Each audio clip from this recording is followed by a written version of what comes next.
Hello and welcome to the. I forgot what number part we're on.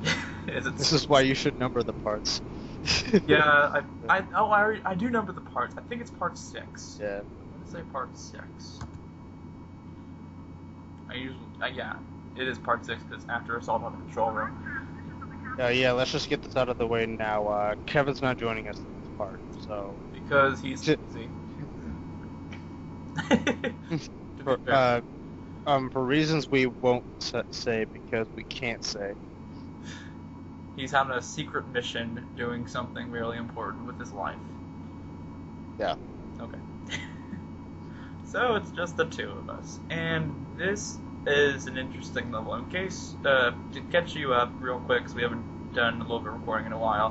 What's going on right now is that Master Chief is trying to look for Captain Keyes to stop him from doing something because Cortana yelled at him to tell him to stop Keyes from doing something. So So yeah, I don't think I'm forgetting that horrible model.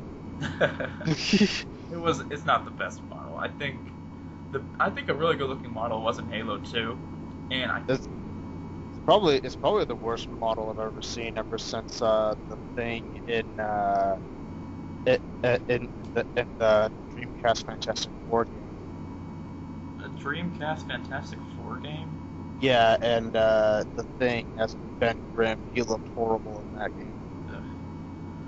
This place is pretty dense, especially as you can easily see. So I actually do get lost. I got lost for half an hour looking around this level. I'm dead serious. I had no idea where to go. So this was pretty cool, actually. I did like this whole eeriness, and you don't fight too many enemies. You just look around, and it looks really pretty to me. This is like one of the best looking levels of the game. You don't even see anything too. Well, yeah, it's pretty fun. It's just kind of spooky. I mean, this is kind of where I feel that the atmosphere really delves down to. I like the atmosphere of this area specifically. I think it's probably the hardest when it comes. This is probably like the most story depth level yet. A lot of stuff goes on. See, I get lost. I was like, wait, I've seen the Pelican before. I'm going in circles. I have to find my way out of here. I think I'm going the right way. Seriously, I had to restart the whole video, to restart the footage again because I just could not find where the heck I was supposed to go next. Oh, so you cut at some point during this? Well, no. Everything is unedited here. But my original first run of this, it took me so long to actually find where it was. It was over half an hour, so I had to like restart the level. All right. And this is my second try, and that's why I'm still kind of lost. I mean, I know people who speedrun this will know this like back of their hand, but even if they do, they probably will still get lost. You'd be surprised. You know what? Now is a good time for me to use my flashlight, but I didn't use it. I just Ev- realized this. Uh, oh, you have flashlights. Yes, you do. I'm pretty sure you have. Yeah, you have flashlights 1 through 3, but I don't think you have one in Halo 4. What purpose would it actually do here? Because I can see everything just fine. It's just the fog, or does it let you see a little bit farther from the fog? I think a little bit farther, but not that much. I don't think it really changed anything. Okay, this is where I am. Alright, I'm in the right direction. As you can see, the little guy's running away from something. Clearly. Are you listening to the audio? Because there's one part where I want us to be completely silent so you can listen to the audio of a cutscene, because I think it's extremely important. All right. I'll let you know when we get up to it. Let me just cut out one or two things right quick.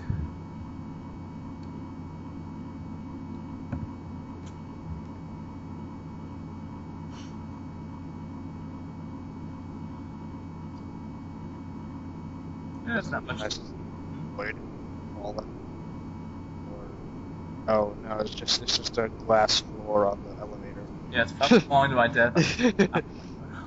I'm pretty sure this is the deathless run this time. It's a pretty easy level actually, even on easy mode.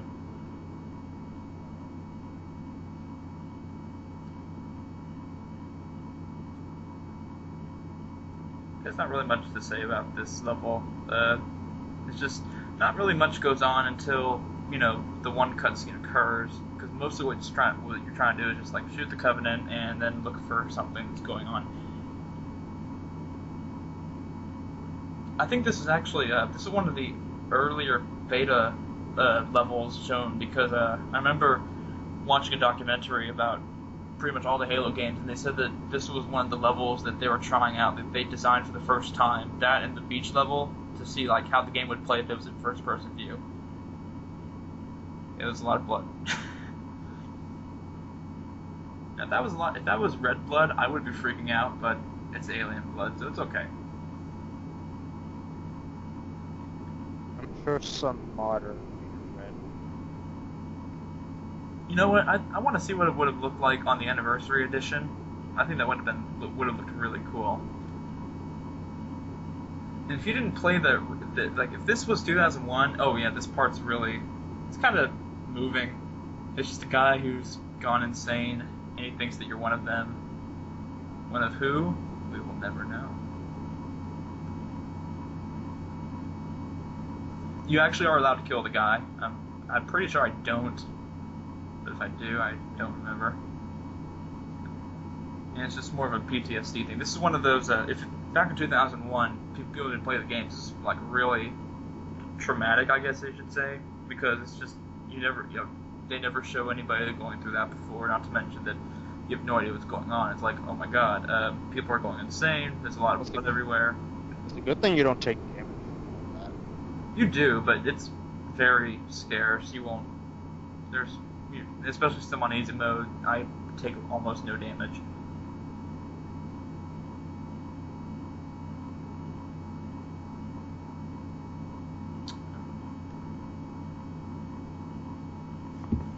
More of these bridges.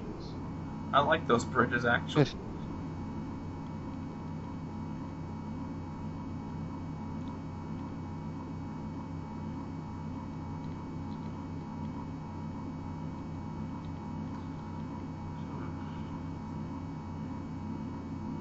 Oh, now there's the red blood.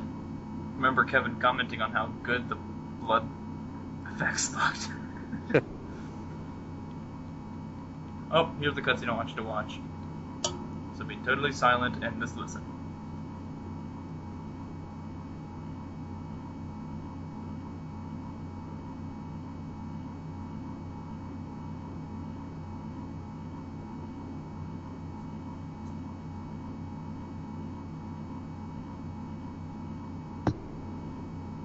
Sorry for the silent treatment, audience, but I really want them to just see this and just capture it.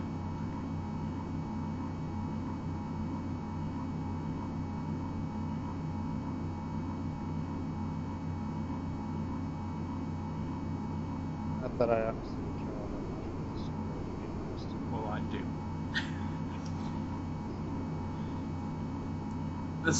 I think this is one of my favorite cutscenes of the Halo series, actually. Because I really don't have any favorite cutscenes, but this is one of the really good ones out there. It's just telling the story of Wallace A. Jenkins, Private.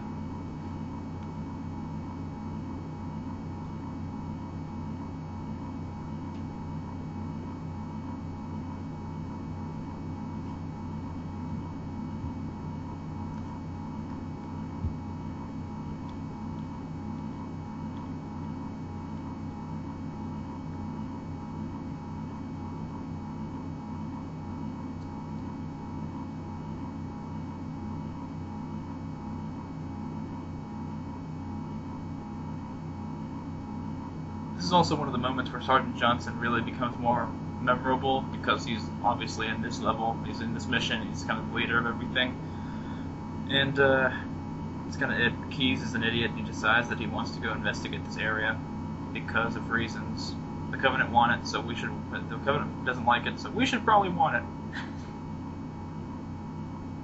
Why are you playing this part? I am not. This is all cutscene.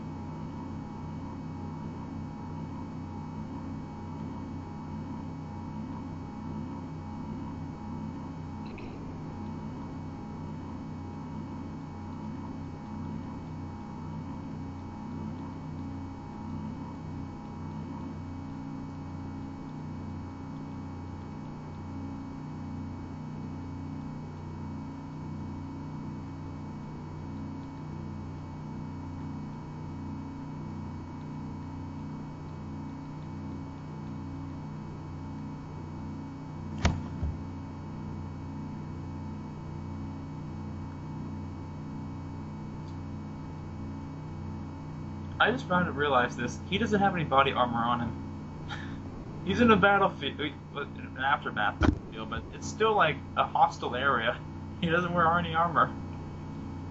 That's the rules of video games, apparently. You shouldn't wear armor. There's at least one character who's not wearing any armor. Of course, of course. If there are female characters in the game, they're usually them. Usually because they're so revealing. Yeah. Damn you, programmers. Like what they're doing with the next Metal Gear Solid. What's this? A woman in the battlefield who's only wearing a bra? Oh, how normal.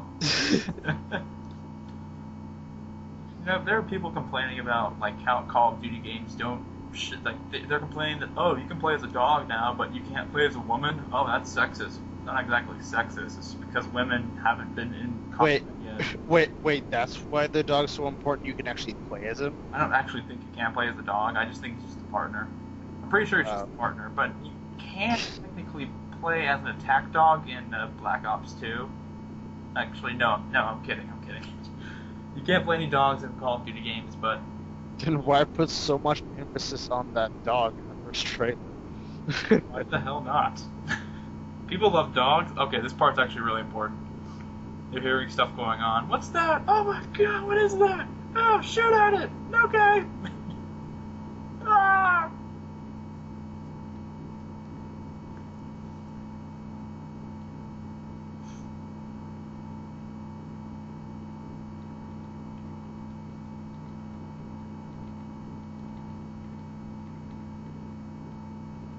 So, who hired this cameraman to just follow these guys? Well, the camera's actually inside the guy's helmet. Oh, okay.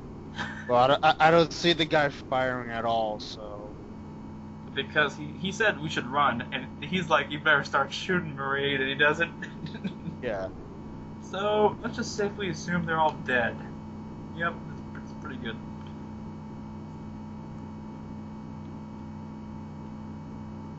The flood. Oh, man. Oh, yeah, this is my favorite part. There's a bunch of red stuff, and health packs and empty rooms. And then all of a sudden, what the hell is that thing? I keep thinking that those health packs are mines. They kind of look like them from a distance. I can kind of see where you're coming with.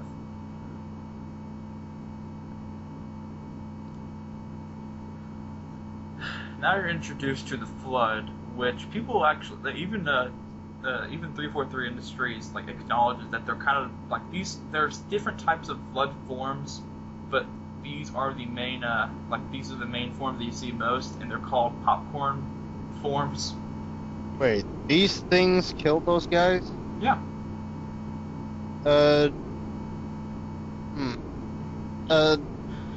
I'm pretty. You know what? With that said, I don't think those guys were very competent in the first place. Because these things are really easy to take out. I think the only reason I'm doing so well is because I'm a Spartan. Yeah, but you're using guns, and they were using guns. As much as I like to talk about how the AI in Halo is actually pretty good, yeah, you're right. but you see, it's sort of like, now that I think about it, the way they take over everything is kind of like the way The Walking Dead is taken over. It's more of, there are so many, it's impossible to kill them all. But in this case, it works differently, because of course you have enough bullets to kill them all, but imagine if you don't have enough bullets to kill them all, unlike the other guys did. Look, this is where you just gotta backtrack to the front. They looked like they were doing just fine in the recording. You just gotta stop panicking. Oh god! Hey, did you see the other guy? He's freaking out. You know what? They probably haven't played any video games for a long, long time. That's probably why they're also not freaking out. They brought a cameraman without a weapon. Well, he was a soldier, but he just had a camera inside his helmet. I'm sorry. I have trouble believing that if he didn't shoot anything. Maybe they just didn't show him shooting anything. I don't know.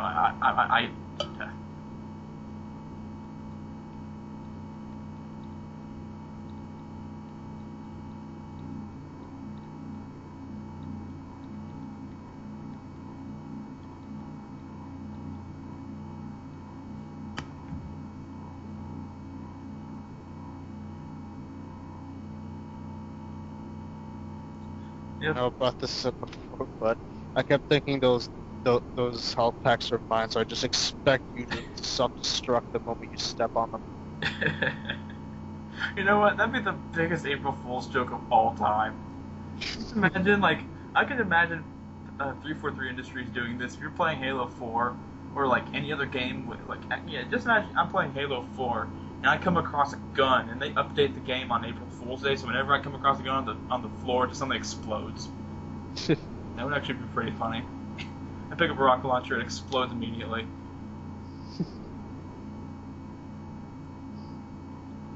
That'd be good for some brand, but I could see some competitive players not liking that too much. Oh god. It'd probably be the equivalent to Smash Brothers tripping. Yep. There's active camo again. Like I said, the active camo doesn't really show up too much in the game. Either that, or I just don't know every area where it is. Also, so Chief doesn't just take it with him. Yeah. It just activates as it does. But you do get active camouflage in Halo Reach onward. But you know, of course, that's not for a good 4 games now. Yep. So you should have blown up there. Didn't because I'm a Spartan. Now I will say there were one of the complaints I will say about the first game is that you do have to backtrack a lot. This is probably the 1, 2. Let me try to think. 1, 2, 3. It's probably this is probably the second level out of the 3 levels you have to backtrack. Kind of. I don't care much about backtracking because I do that a lot because that's there's a lot of emphasis on that in Metroid and Banjo Tooie anyway. So You'll definitely see it in the part after the next part. So it becomes more apparent and what's that? Anyway, I'm almost out of here, and this place can be kind of like a maze, as all things usually are.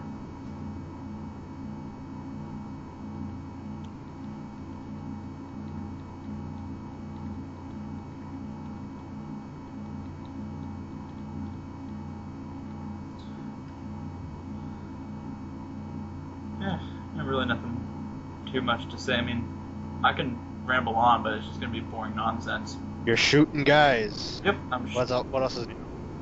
guys. Uh, More eventful stuff can happen in the campaign, of course, but this one is a little bit boring. I think the most eventful Halo game, yeah, I would either have to say 3 or maybe ODST. Yeah. not much gameplay variety. No, it isn't. Because that's one thing I find. That's one thing I find about commentaries. Certain first-person shooters and RPGs can be boring to listen to. They can be. Maybe this is the first time I've really seen an FPS. Well, except Portal 2, but Portal 2 doesn't really count as an FPS to me. Yeah, Portal. I don't think Portal 2 qualifies as an FPS. It's more of just a puzzle game. Even then, I just watched a walkthrough. I didn't watch an actual let's play of it, and it's just with Halo. It kind of differs. I mean, it depends on you're really interested in playing the game itself. You know, commenting on FPS, I'd probably say it's tougher than commenting on like a Sonic game, for example, because I think we can just go to town on Sonic games. Yeah, because there's a lot of variety going on in the levels. This is I mean, the level designs look great for Halo 1. I mean, they're probably one of the best looking level designs because they feel really unique to me.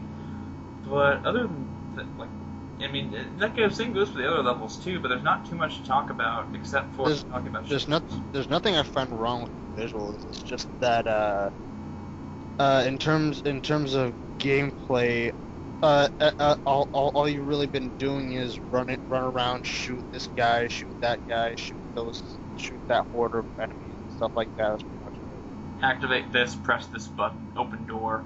That.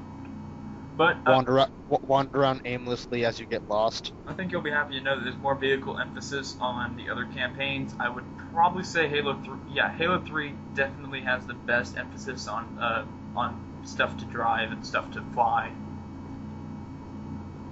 Halo 2 has some good stuff there too. See, there's such a lack of gameplay variety. I forgot there were vehicles in this game. It's definitely apparent in this one. There's 1, 2, 3, 4. I have 4 levels in the campaign for this that have vehicles, but even then, like you said, it's drowned out by so much shooting and walking over to something you have to press. And I will admit there are problems with it, but at the same time, I think the games get better the older the newer they get. It's easily apparent. Even playing you asked me if this game was that bad, and I said no, it's not that bad. Just that it can be boring, it can be tedious, and it is. Halo 1 is tedious. It's a really great atmospheric game, but it's a chore, and I'm okay to say that. Halo. How long is a typical playthrough actually? 3 to 4 hours, depending on the difficulty, and also depending on your personal skill.